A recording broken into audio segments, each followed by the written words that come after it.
ఇట్లే చెప్తున్నారు, పెద్దమ్మ గుడికి పోండి, పెద్దమ్మ గుడికి పోండి వాళ్ళు చెప్తారు అని. క్యాన్సర్ గట్లు వచ్చినాయి ఈ పక్కంతా. ఈ ఆటకు పోయినా కానీ మీ అమ్మకు 4వ స్టేజ్లో ఉంది, మేమేం మేలు చేయలేము, ఆ టైం అన్నా కానీ సీరియస్ వచ్చింది అని చెప్పి వాళ్ళు ఏం చెప్పలేకపోయినారు. లాస్ట్ ఏం చెప్పలేదని చెప్పినారు. లేదు బరువు అంటే బరువు చాలా నొప్పి ఉంది, అన్నం అంతా ఏమి తినేది కాదు, అంతా ఈ సెత్తనే.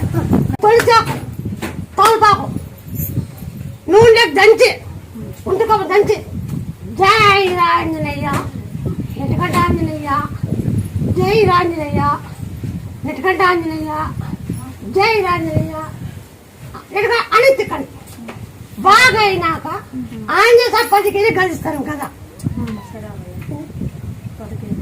కదా తల్లి తల్లి కమ్మికి దిగినాము కూడా హాస్పిటల్ తిన్నామో తిరుగుతాంటావా, ఆయన ఎవరో చెప్పా